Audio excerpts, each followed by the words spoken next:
Bueno, la semana pasada hablé sobre seguir a Jesús y que el llamado que hace Jesús es a seguirle. Y para poder seguirle comenzamos viniendo a Él con una actitud de arrepentimiento auténtico, es decir, renunciar al pecado y con fe en Él, creyendo que Él es el Señor y Salvador de nuestras vidas. Creemos en su obra, su muerte, sepultura y resurrección. Y eso significa venir a Cristo, el comienzo de seguirle a Él. Dijimos también que no puede alguien creer en Jesús sin seguir a Jesús.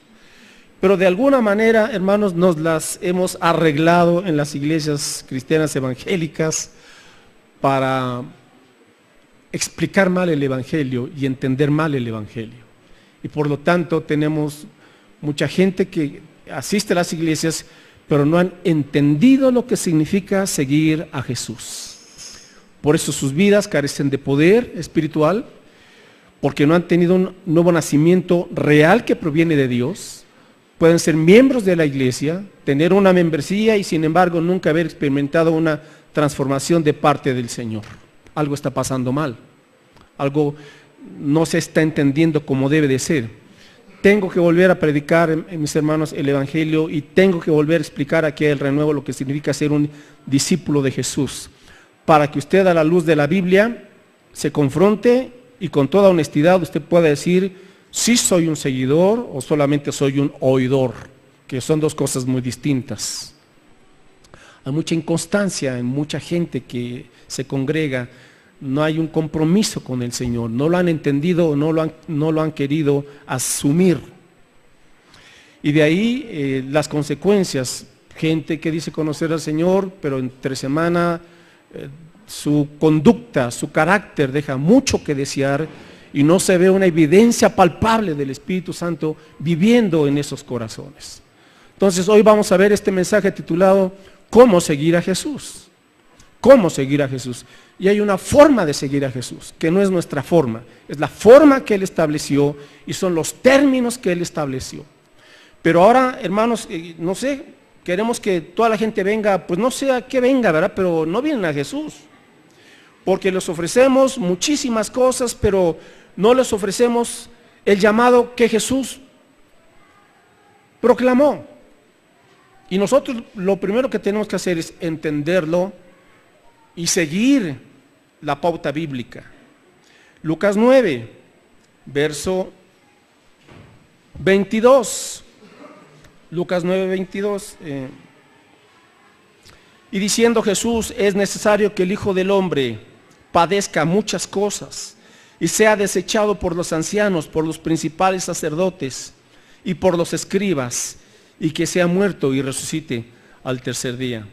Y decía a todos, si alguno quiere venir en pos de mí, niéguese a sí mismo, tome su cruz cada día y sígame.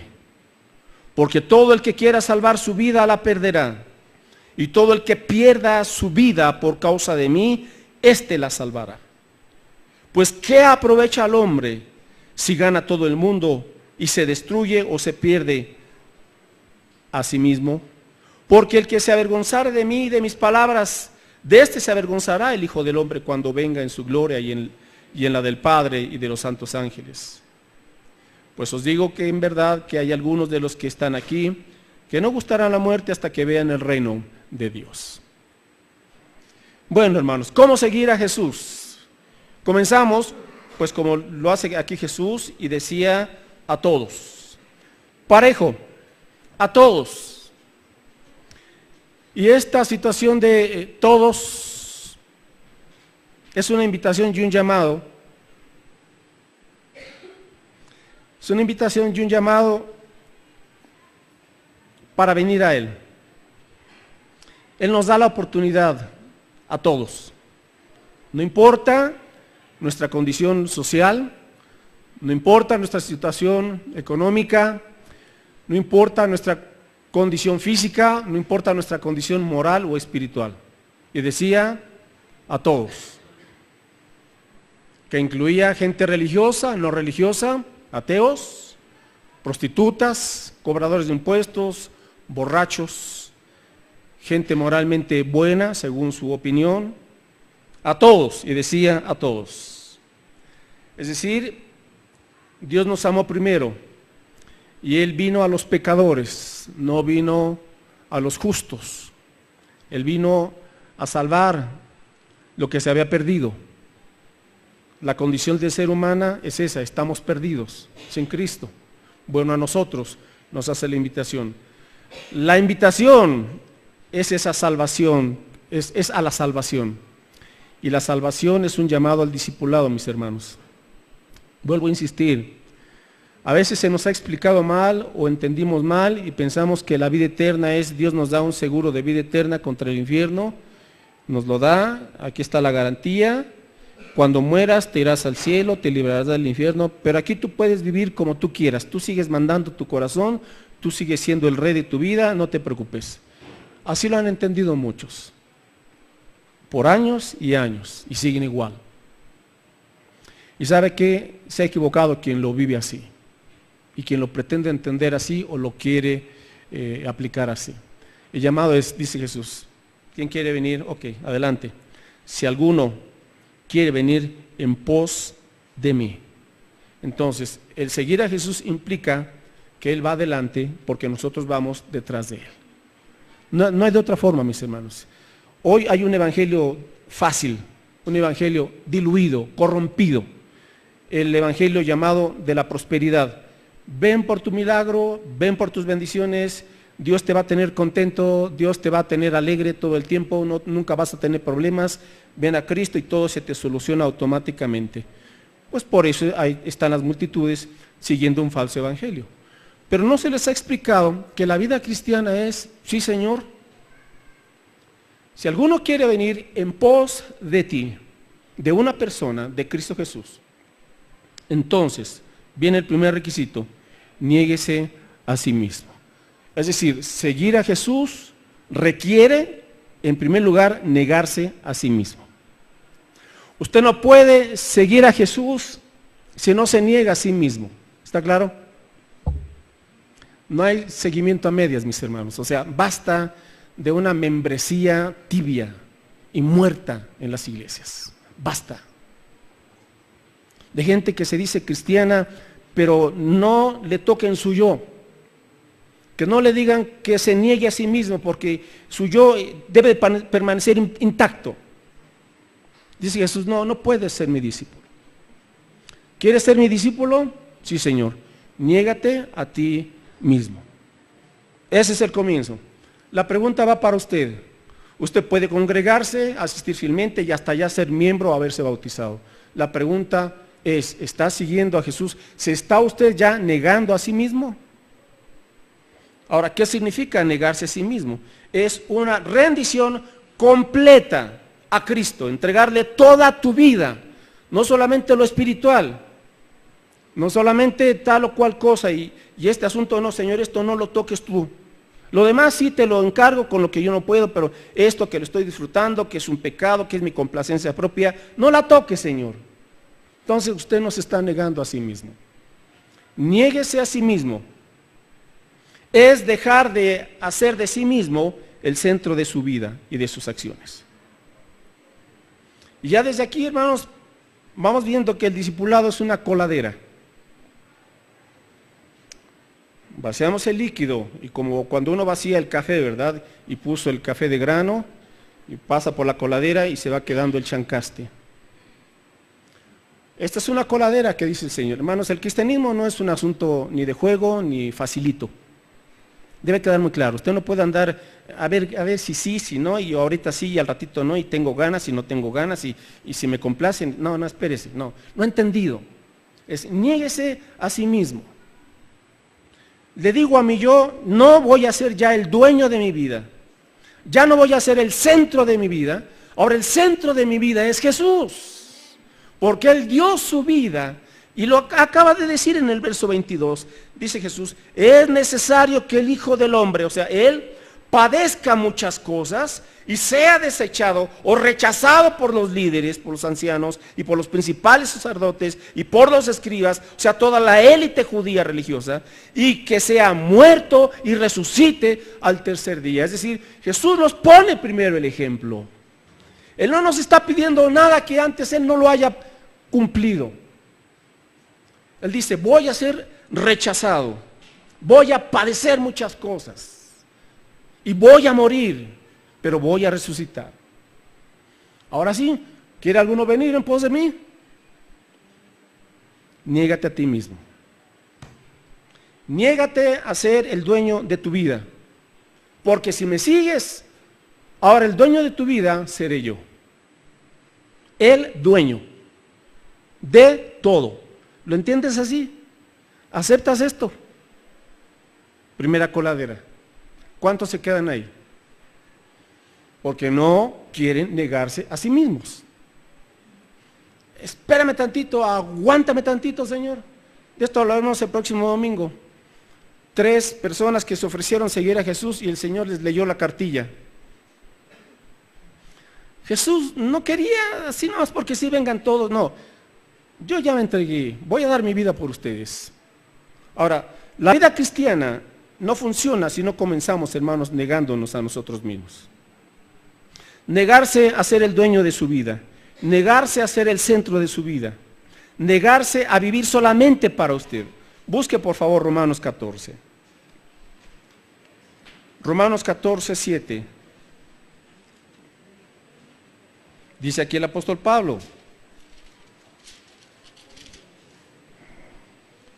Porque ninguno de nosotros vive para sí y ninguno que muere para sí. O sea, Pablo entendió bien este asunto. Ningún creyente que se diga discípulo de Jesús ya no vive para sí. Ya no. Verso 8. Pues si vivimos, ahora ¿para quién? Para el Señor vivimos. Y si morimos, para el Señor morimos. Así pues, sea que vivamos o que muramos, del Señor somos. Porque Cristo para esto murió y resucitó y volvió a vivir, para ser Señor así de los muertos como de los que viven. Señor, dueño, gobernador. Niéguese a sí mismo. Es que usted entienda, sí Señor, vivo para ti en primer lugar. Hay otros asuntos, hay otros compromisos, sí, pero primero, el eje de mi vida sobre el cual va a girar y pender todo, eres tú. Me niego a mí mismo. Señor, ya entendí, no soy el dueño de mi vida, tú eres el dueño, ahora tú me has comprado con tu sangre preciosa. Niéguese a sí mismo, es negarse a la autosuficiencia personal y carnal. ¿Qué significa esto? Proverbios 3:5. Negarse a la autosuficiencia personal, a esa autosuficiencia de la carne. Proverbios 3:5. Ahora aquí nos lo dice el proverbista. Fíate de Jehová de todo tu corazón y no, o sea, niégate a apoyarte en tu propio raciocinio, en tu propia prudencia. No te apoyes en tu propia conveniencia. Tenemos demasiados creyentes, entre comillas, de conveniencia. Si me conviene, Señor, si tengo tiempo, Señor, si puedo, Señor. ¿Qué es eso? ¿Sabe qué le había dicho Jesús? No has entendido, piénsalo bien, considera el costo. Pero así con ese entendimiento incorrecto y con esta falta de ganas, no puedes ser mi discípulo. No. Hermanos, tenemos que despertar a esta realidad de la Escritura. Si no, ¿cuántos nos estamos engañando? Sí, yo siento que soy salvo, pero vivo como el mundo. No se puede eso. Yo no sé quién inventó eso. Los evangélicos hemos inventado un quinto evangelio, hermanos.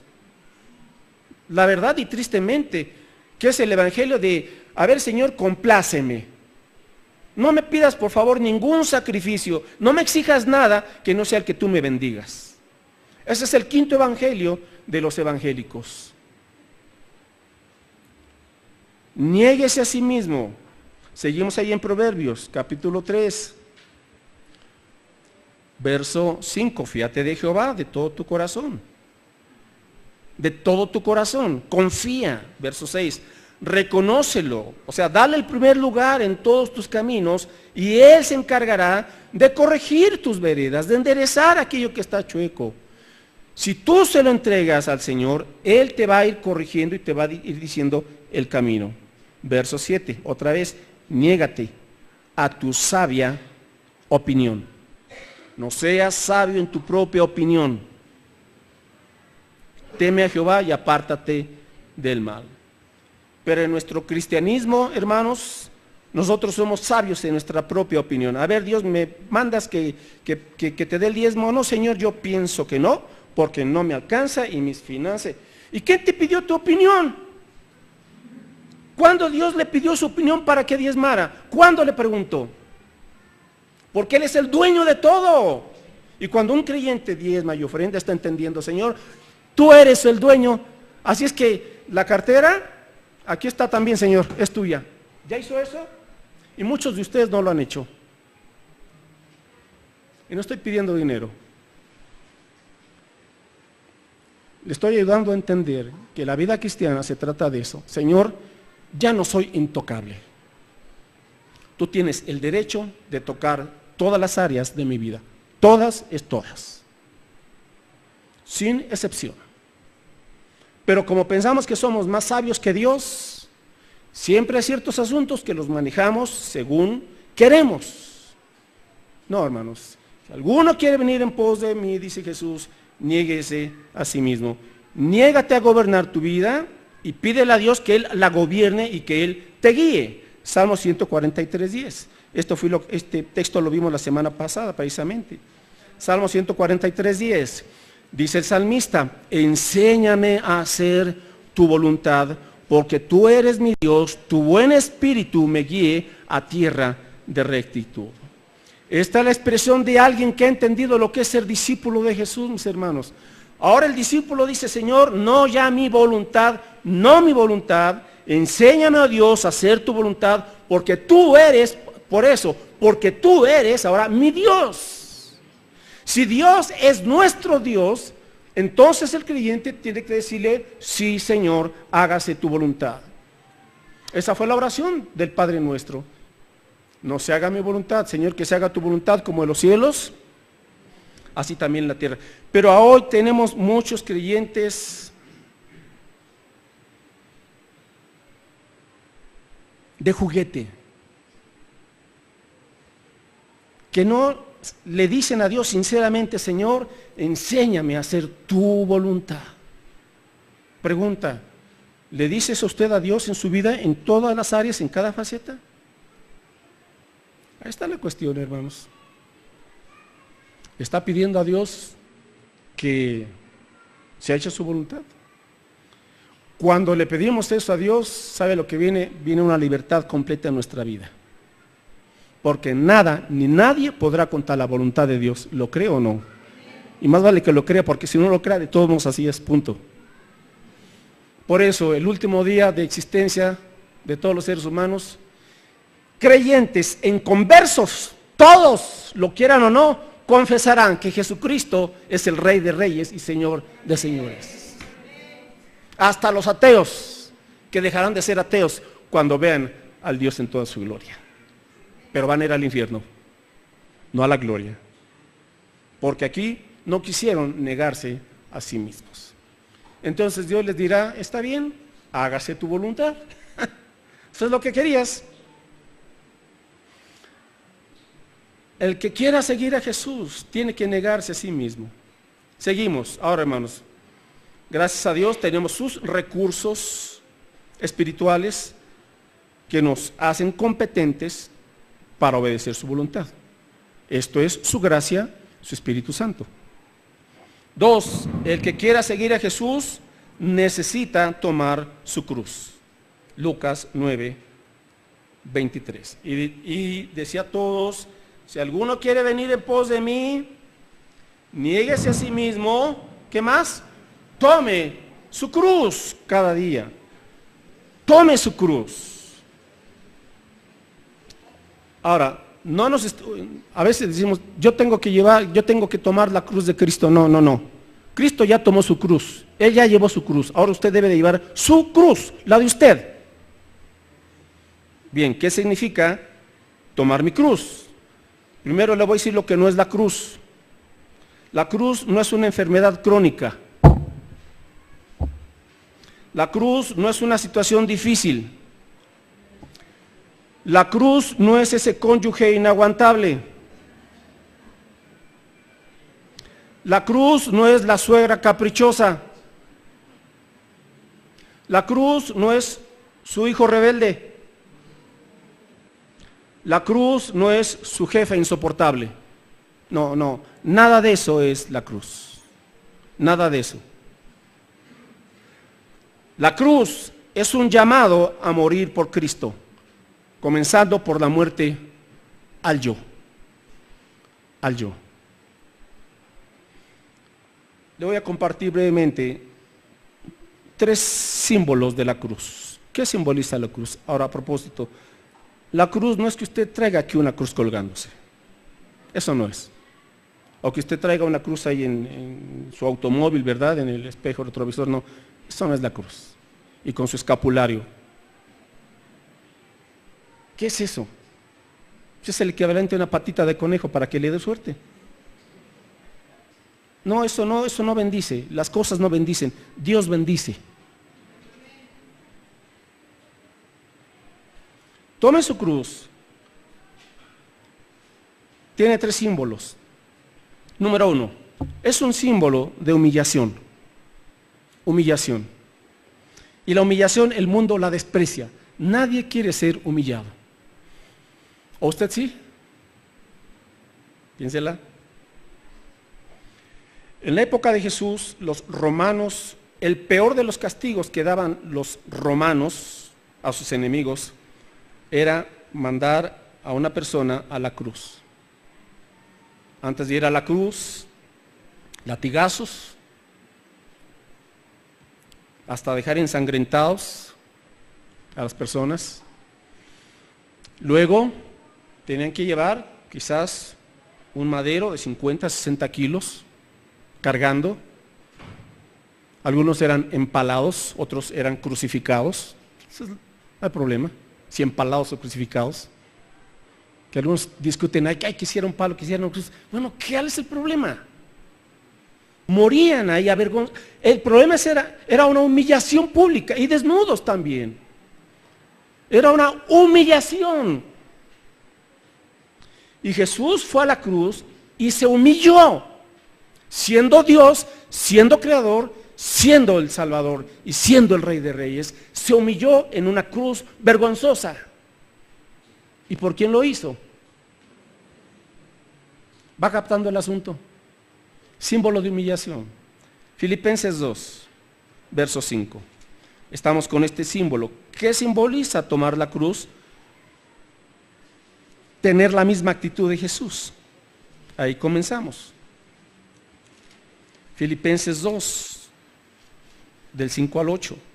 Haya pues en vosotros este sentir o esta actitud que hubo también en Cristo Jesús, el cual siendo en forma de Dios, no estimó el ser igual a Dios como cosa a que aferrarse, sino que se despojó a sí mismo, tomando forma de siervo, hecho semejante a los hombres, y estando en la condición de hombre, se humilló a sí mismo, haciéndose obediente hasta la muerte, y muerte de cruz. Hermanos, Pablo nos dice, hermanos, tengan esta actitud, el sentir de Cristo. ¿Cuál, Pablo? Y comienza a desglosarles, ¿cuál es el sentir de Cristo? El cual, siendo Dios, porque Cristo era Dios y es Dios, pero siendo Dios, se humilló tomando forma de un ser humano, vivió una vida perfecta como humano, padeció y sintió y fue presionado como todo ser humano, pero sin pecado, y fue obediente a la voluntad del Padre, y su obediencia fue hasta la muerte y muerte de cruz. Ahora, pregunta, ¿usted acepta vivir humildemente? es una persona humilde. Y sabe con lo que batallamos la mayoría de los, por ejemplo, de los matrimonios, con el yo, con el orgullo. Cuando el esposo no quiere ceder, cuando la esposa no quiere ceder, guerra de orgullos. Ninguno quiere ser humilde. Cada quien pone sus pretextos, sus justificaciones, sus argumentos y luchará contra todo menos humillarse. Y en la iglesia lo mismo. ¿A cuántos hermanos no le habla usted? Pero acaba de tomar la cena del Señor. ¿Cuántos no son miembros activos de la iglesia que no se les ha recibido aquí y tomaron la cena del Señor? No lo pueden hacer. Si usted se fue, se le dio de baja. Si va a regresar, se le tiene que volver a dar de alta para poder participar de la cena del Señor. Sí, hermanos. Si usted no se ha hecho miembro de la iglesia aquí, aunque se haya bautizado en otra iglesia, tiene que hacerse miembro de la iglesia para participar de la cena del Señor. Oh, va el orgullo. Lo siento mucho. Símbolo de humillación. Tome su cruz. Ser humildes y hacernos nada. ¿Cuánto trabajo nos cuesta? Pero así funciona esto. Usted se enojó porque un niño le pegó a otro niño y ya se enojó y ya no le habla al hermano que es el papá del niño que le pegó a su niño. Y ya anda con ese resentimiento cargando toda la vida. Qué bonita familia. ¿Qué piensa el Señor cuando usted va a participar del cena del Señor y sigue con resentimientos? ¿No dice el Señor, si al venir a la cena tu hermano tiene algo contra ti, ve primero, deja tu ofrenda sobre el altar, reconcíliate y entonces trae tu ofrenda? Nosotros hacemos lo que queremos, hermanos. ¿Somos discípulos de Jesús? Tomen su cruz. Número 1, humildad. Pero como no nos gusta que nos llamen la atención, nos ponemos bien altaneros. ¿Y por qué? ¿Y quién eres tú? Y yo llevo ya tantos años de ser cristiano. ¿Y qué? ¿Cristo lleva toda una eternidad siendo Dios? ¿Lo escuchó? Usted dice, yo tengo 10, 20, 30 años de ser cristiano y aquí este hermano nuevecito, ya me tuvo el puesto y el ministerio. Ay, hermano, estamos bien desubicados. Pensamos que porque ya tenemos muchos años, insisto, Cristo es eterno, siendo Dios, y se humilló aquí por usted y por mí. ¿Qué? Hermanos, ¿está cargando su cruz? ¿O ya le dejó a un ladito y trae su almohada? No, Jesús no dijo, ¿quieres venir? Trae tu almohada y sígueme, o trae tu hamaca, o trae tu sillón preferido. No, trae tu cruz. 2, la cruz, símbolo de sufrimiento. Símbolo de sufrimiento. Por su causa, por la causa de Cristo. No sufrimiento por nuestros pecados, porque nuestros pecados nos sacarán sufrimiento. No, a esto no se refiere. Es sufrimiento y dolor por su causa. Y escuche bien esto, usted no puede cargar su cruz sin sufrimiento. El madero o la cruz que Jesús fue cargando no pesaba menos de 60 kilos. No menos de 60 kilos. Nunca fue cómodo para él. Aparte, todo su cuerpo desgarrado por los latigazos que tenían puntas de hueso y de metal, y cuando penetraban en el cuerpo, rasgaban literalmente. No fue fácil para el Señor. Pero nosotros, mis hermanos, no queremos pagar nada que nos duela, nada que nos incomode. La cruz simboliza sufrimiento y dolor por su causa. Lucas 6:22. Nos quejamos, ay, qué calor hace en el culto. No voy este domingo. Nada más que pase el calorón y ya vengo cuando esté más templadito. Está usted jugando. Ay, hermanos. Lucas 6:22.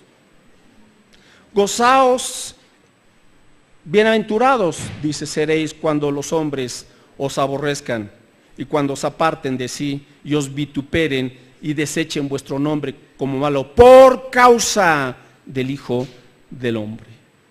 Hay un precio que pagar, hermanos. A veces los compañeros de la escuela, los amigos del trabajo, vecinos o familiares se van a burlar porque somos cristianos. Ni modo. Gloria a Dios. Estamos sufriendo por su causa. Él ya sufrió por nosotros.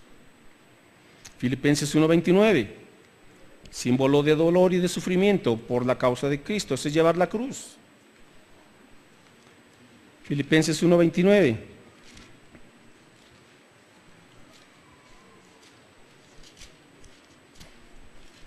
Dice aquí el apóstol Pablo, porque a vosotros os es concedido a causa de Cristo que puros milagros. ¿Sí dice así en su versión? Yo creo que en algunas versiones así dice, ¿verdad? Porque a vosotros os es concedido por causa de Cristo no solo que creáis en Él, sino que también padezcáis por Él, teniendo el mismo conflicto que habéis visto en mí y ahora oís que hay en mí. Insisto, hay hermanos que dicen, no, yo no participo en el ministerio tal o cual porque por puros problemas. Pues ¿qué quiere entonces? ¿Qué quiere entonces? Así es, hermanos, así es. ¿Está usted dispuesto a sufrir por la causa de Cristo? Y 3, la cruz simboliza muerte. Muerte a los deseos de la carne. Gálatas 5. Gálatas 5. Ahora, este es uno de los puntos con el cual muchos creyentes están luchando con la carne y los deseos de la carne. Gálatas 5:16, dice aquí la escritura, y digo pues andad en el Espíritu y no satisfagáis los deseos de la carne. Andad en el Espíritu, aquí está la clave. Para vencer la carne necesito depender del Espíritu Santo de Dios. Ok, Gálatas 5:16, ahora el verso 24. Pero los que son de Cristo, aclara Pablo, los que son de Cristo, ¿qué? Han crucificado la carne con sus pasiones y deseos. Si vivimos por el Espíritu, andemos también por el Espíritu. Ahora bien, ¿cuáles son las pasiones y los deseos de la carne? Léale ahí adelantito, verso 19. Y manifiestas son las obras de la carne. Aquí está, que son adulterio, fornicación, inmundicia, lascivia. Hasta aquí, primera parte. Es decir, deseos sexuales pecaminosos. El deseo sexual en sí no es pecaminoso. El deseo sexual en sí no es pecaminoso. Los deseos sexuales nos los dio Dios. Son dados por Dios. Y tienen su expresión, ¿sí?, en las relaciones íntimas con el esposo o con la esposa. Nada más. Y son para disfrute, está bien. En sí el deseo sexual dado por Dios es una atracción que tenemos para satisfacer mutuamente al esposo o a la esposa. No hay problema, no es pecado. ¿Cuándo es pecado el deseo sexual? Cuando se pervierte en adulterio. Cuando una persona casada tiene relaciones sexuales con alguien que no es su esposo o su esposa. Los deseos sexuales se pervierten cuando se practica la fornicación. ¿Qué es la fornicación? Las relaciones sexuales fuera del matrimonio. Jóvenes solteros o solteros adultos, pero que no están casados, pueden estar viviendo en unión libre, y eso no es correcto.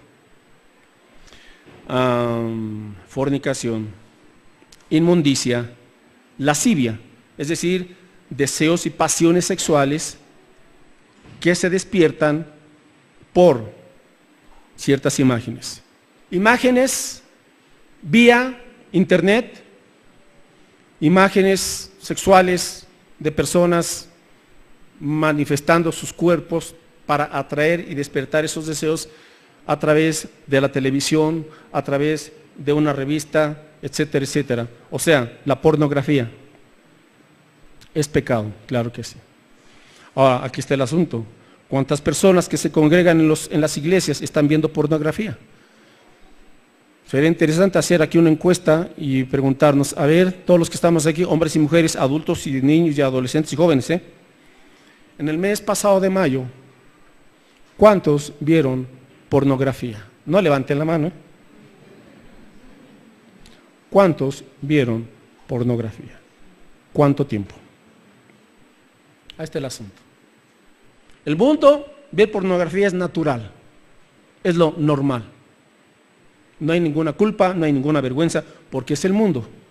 Pero los cristianos no somos del mundo. Si usted está batallando con este aspecto, usted tiene que llevar su cruz y decirle, Señor, reconozco, perdóname, te lo confieso, límpiame y ayúdame para no regresar a este asunto. La carne. Los que son de Cristo han crucificado la carne con sus pasiones y deseos. Seguimos con la carne, verso 20. Las obras de la carne son idolatría, hechicerías, enemistades, pleitos, celos, iras, contiendas, divisiones, herejías y las envidias. Otro segmento, es decir, las reacciones carnales. ¿Cuáles son las reacciones carnales? Por ejemplo, ¿cómo reaccionamos, mis hermanos, ante un problema o ante una diferencia en casa, en el matrimonio, con un compañero del trabajo, con algún vecino? Algunos con pleitos.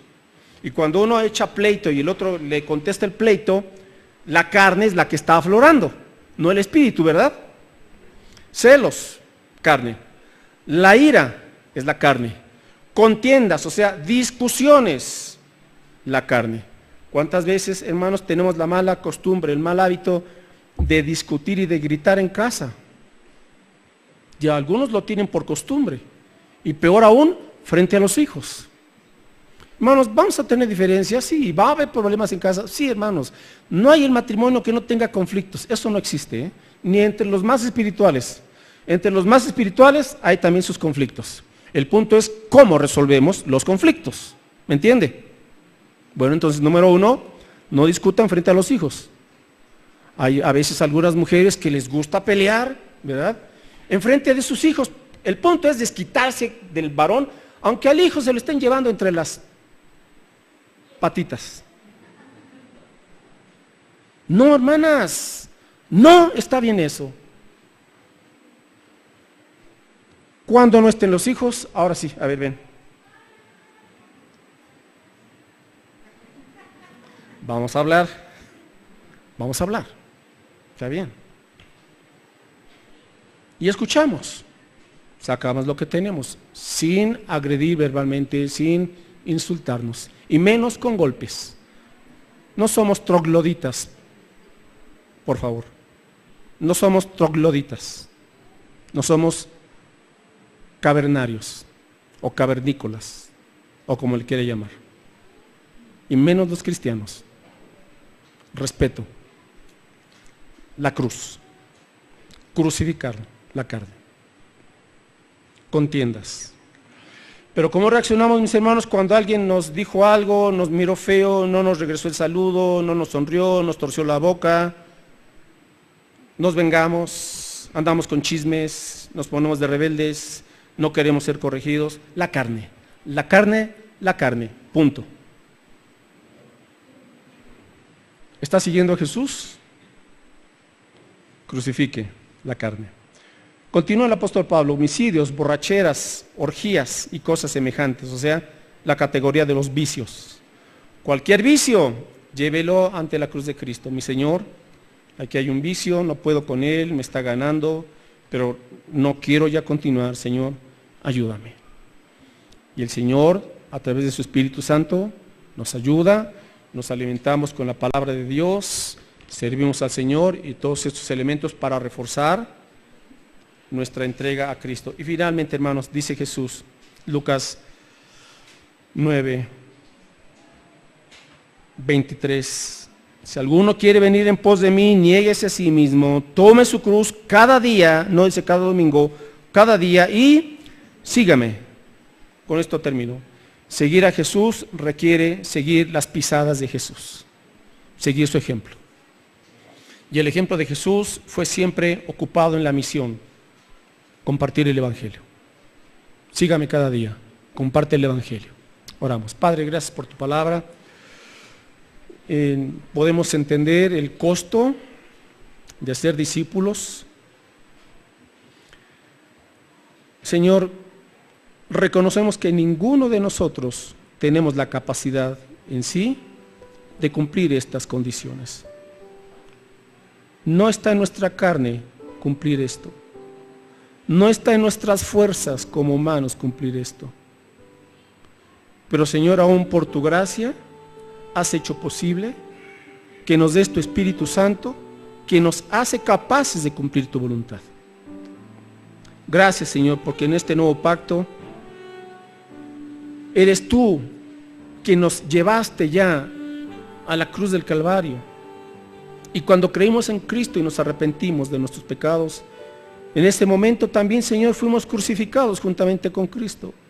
Morimos al pecado y a su poder. Tu sangre nos limpió completamente. Nuestro yo fue crucificado. Y ahora tu presencia nos ha venido a inundar con tu amor, con tu santidad, para hacernos aptos para ser tus discípulos, Señor. Es con tus recursos, es con tu poder, es con tu fuerza, es con tu espíritu que vamos a poder, mi Señor, negarnos a nosotros mismos, tomar nuestra cruz cada día y seguirte. Porque aún eso, Señor, tú ya nos has dado el querer como el hacer por tu buena voluntad. Ahora, Señor, queremos rogarte, porque está de por medio la vida eterna de cada quien en lo personal. Señor, ¿qué importan las apariencias? Lo importante es que tú nos conozcas como tus hijos. Es que nos hayamos convertido a Cristo auténticamente. Lo importante no es cuánto tiempo, cuánto sabemos de religión. Lo importante es, Señor, si tú ya estás gobernando nuestro corazón completamente. Que podamos entender, mi Dios, que no se trata de una vida a medias, medio religiosa o medio mundana o medio espiritual. No, Señor, hemos entendido que es una entrega completa o no es nada. Si alguno quiere venir en pos de ti. Seguimos orando unos momentitos, por favor. Y el Señor nos vuelve a preguntar, ¿quieres venir en pos de mí? ¿O quieres seguir tu propio camino? Decídelo. Y nuestra oración, Señor, es que ojalá todos los que estamos aquí podamos con un corazón arrepentido, sinceramente, confiar en ti como Señor y Salvador y rendirte nuestra vida para que sea hecha tu voluntad. Y uses nuestras vidas para expandir tu evangelio. Padre Santo, gracias porque tú nos confrontas con la realidad y con tu verdad, porque tu palabra es verdad. Que este mensaje, Señor, que tu palabra haga su obra transformadora según lo que necesitamos cada uno de nosotros, sin excepción. En el nombre de Jesús. Amén.